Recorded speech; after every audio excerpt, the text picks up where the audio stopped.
Saudações, pessoal, tudo bom? Hoje eu vim trazer um caso para vocês ocorrido em uma cidadezinha a 216 quilômetros de Belo Horizonte. Em 2020, essa cidade tinha uma população de 5.154 pessoas no último censo. A cidadezinha chama Dores de Goiães, uma cidadezinha bem charmosa, no interior de Minas. E no dia 26 de agosto de 1980, essa uma família, né, que tinha uma propriedade nessa cidade, passou por uma situação bem insólita, que pouca gente fala sobre ela na casuística brasileira, e ela tem fatores, né, bem avançados, elevados de contato, né, contato negativo para a gente, como sempre, né. Então, vou trazer a história para vocês aqui, é um relato curtinho, mas ele é bem interessante e vale a pena o estudo, beleza? Então, vamos lá.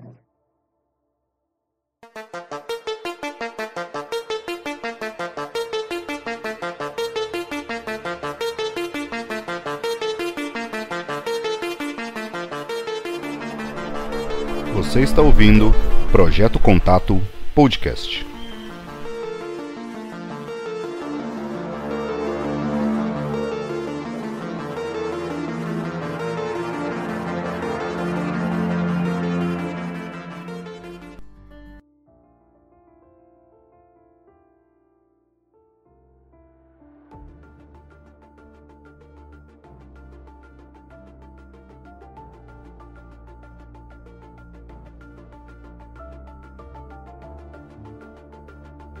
Por volta das 22 horas e 50 minutos do dia 26 de agosto de 1980, o senhor Antônio de Oliveira, na época com 62 anos, vinha da fazenda do seu compadre, o seu Anísio Lopes, né, em Dores de Goiânia, Minas Gerais, quando notou a presença de duas luzes fortíssimas sobre o estábulo da sua fazenda. As luzes, uma vermelha e outra laranja, davam a impressão de um incêndio a média e longa distância. Apavorado, ele apertou o passo para correr e tentar chegar mais rápido ao local e constatou que não havia nada e que as duas luzes haviam desaparecido. Havia um forte cheiro doce e era muito enjoativo, segundo ele, só que ele não conseguiu relacionar nada que ele conhecia. Por volta de 2 horas da manhã, um de seus filhos, na época de 18 anos, o Genário de Oliveira, ele começou a se queixar de enjoo proveniente do odor que estava sendo emanado por essas luzes. Então, as luzes, essas duas luzes que estavam com essa presença na fazenda, estavam emanando algum odor muito forte que chegou a dar náuseas e enjoo no filho. O Genaro, de 18 anos, então começou a vomitar e sentir dores de cabeça muito fortes. A senhora Oliveira, ela verificou se as luzes permaneciam ao redor da casa, porém, não tinha mais nada. Na noite do dia 19 de outubro, quando voltavam para a fazenda, o senhor Oliveira e a esposa e os filhos puderam perceber que as mesmas luzes estavam novamente rodeando o estábulo.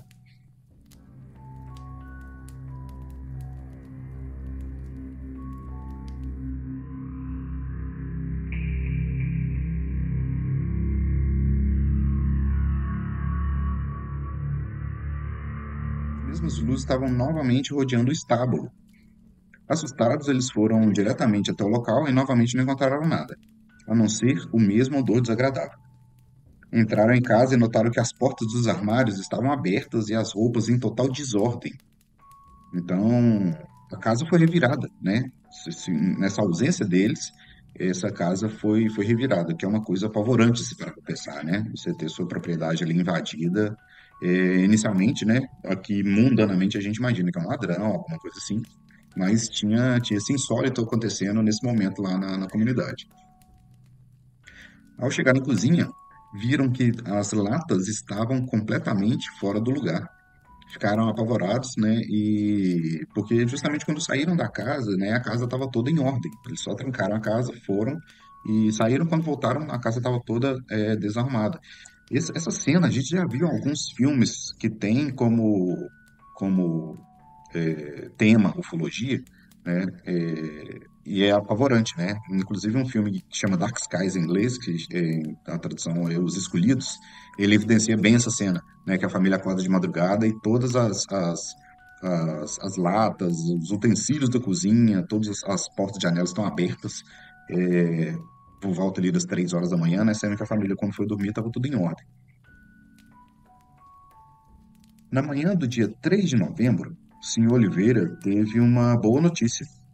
É, ele foi até o estábulo e constatou que mais um bezerro tinha nascido, né? Então ele tinha uma vaquinha e essa vaquinha tinha dado cria nesse dia, no dia 3 de novembro. Então eles ficaram felizes, né, com o nascimento do bezerro, ficaram fazendo aquele trato ali e esqueceram desse acontecido dos dias anteriores. Deu uma acalmada, digamos assim, né?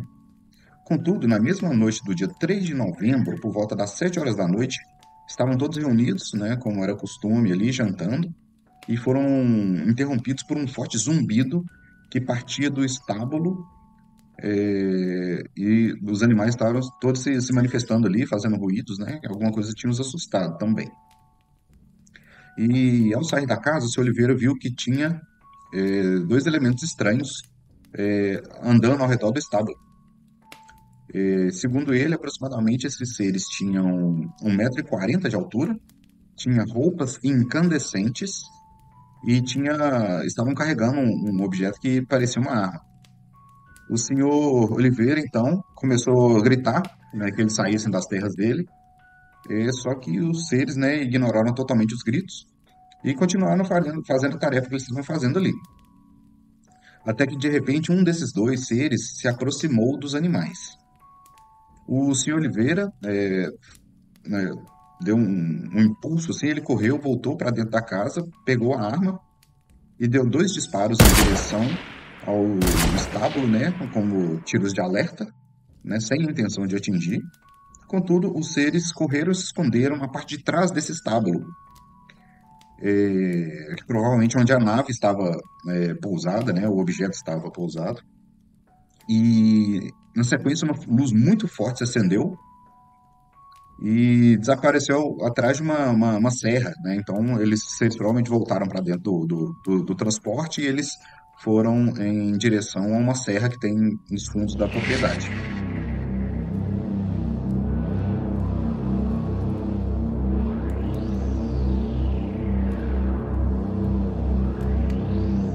Isso foi na madrugada do dia 3 para o dia 4.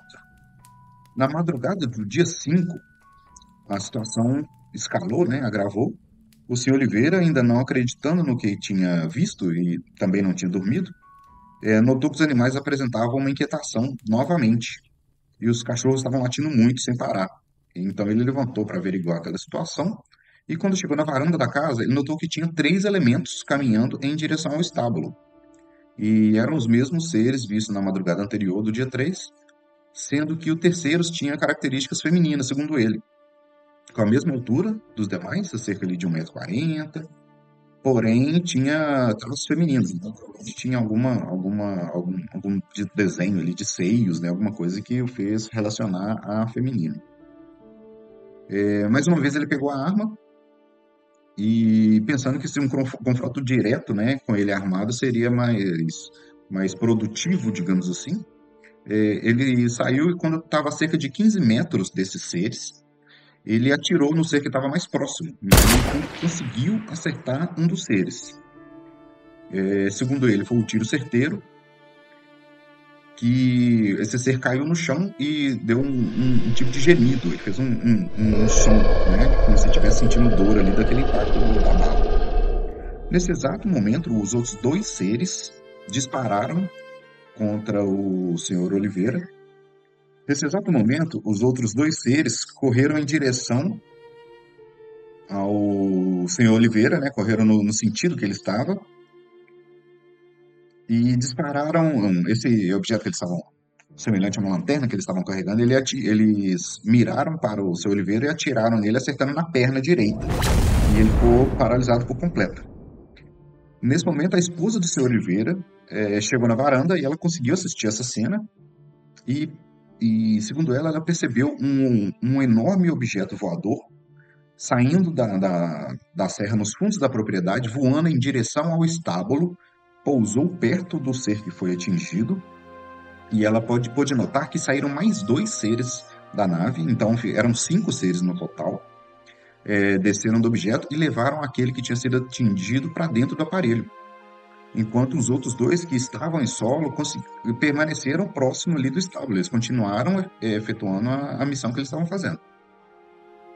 E uma nota importante que no estábulo da família Oliveira só tinha essa vaca e o bezerro, eles não tinham cavalos, outros animais no momento.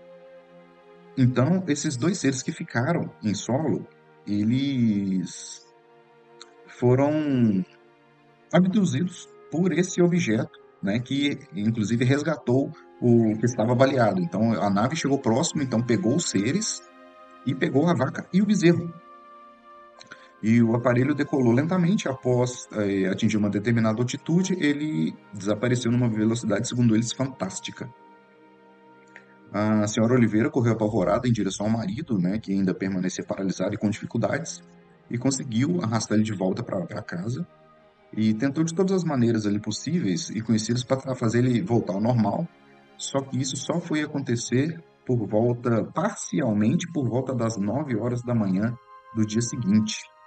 Então ele passou a madrugada inteira ali, né, com esse efeito no corpo, né, de paralisia parcial, só veio a retomar, né, o controle do próprio corpo às 9 horas da manhã do dia seguinte. Então, gente, esse foi o caso da família Oliveira, lá de Dores de Manhãs, que eu queria trazer para vocês. Esse caso eu achei no site da revista UFO, é um relato que está lá muito antigo, está enterrado lá nas matérias antigas da UFO. E pouca gente fala sobre ele. Ele é um caso que ele lembra o caso Crixás, né? Que a pessoa foi atingida acertou um ser e foi atingida de volta.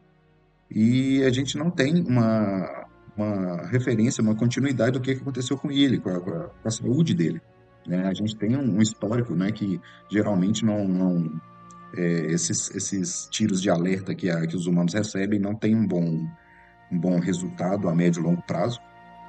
Então, fica aqui o relato e fica o pedido também. Se alguém conhecer alguém dessa família da região de Dores de Goiânia, né? Os descendentes, né? No caso do senhor Antônio de Oliveira, na época ele tinha 62 anos, nos anos 80, então hoje ele teria praticamente 100 anos, né? Então, ou mais de 100 anos, se o relato estiver correto.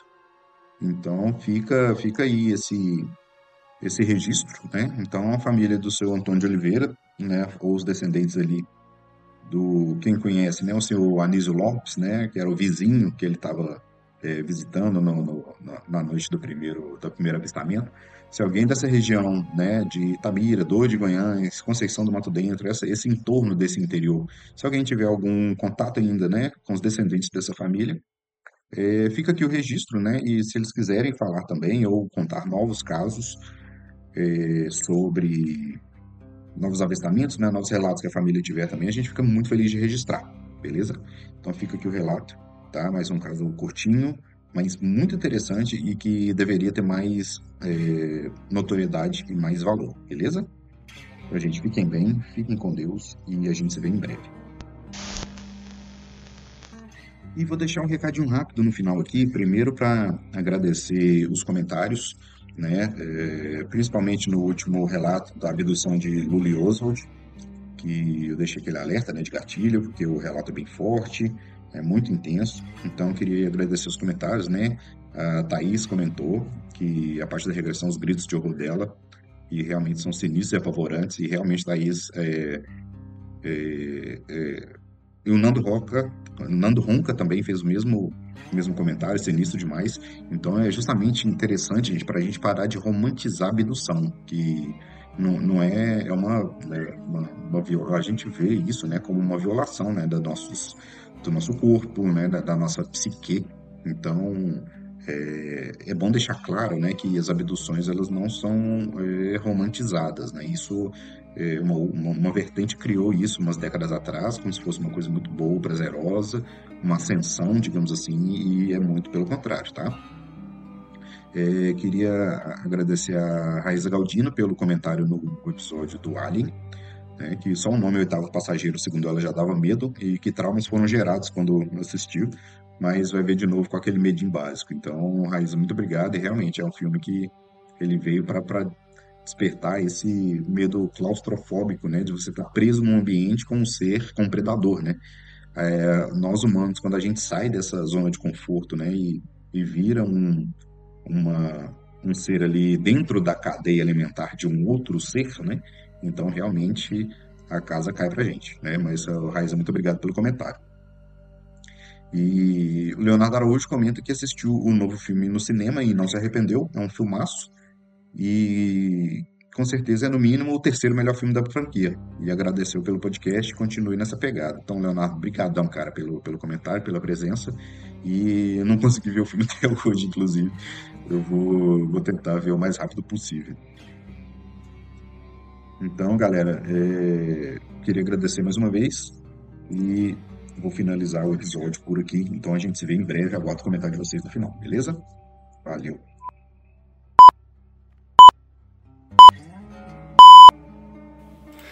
Galera, um recadinho rápido. Agora eu abri um apoia-se também, né? Aquele financiamento coletivo para dar suporte para a galera que está nessa lida aí dos podcasts. Então, se vocês quiserem contribuir com a melhoria de equipamentos, microfones, né? A meta lá na frente de melhorar a qualidade dos episódios, a qualidade do roteiro dos episódios também, trazer temas melhor estruturados, né? Profissionalizar mais. Então tá rolando um apoia-se, tá? O link tá aí na descrição do episódio. Então, a partir de qualquer valor, vocês podem contribuir. E eu vou desenvolvendo conforme for surgindo as oportunidades. A questão de recompensas, vou pensando em como incluir umas recompensas nesse processo, beleza? Mas fica aí o recadinho. Quem quiser contribuir é sempre muito bem-vindo, beleza? Valeu!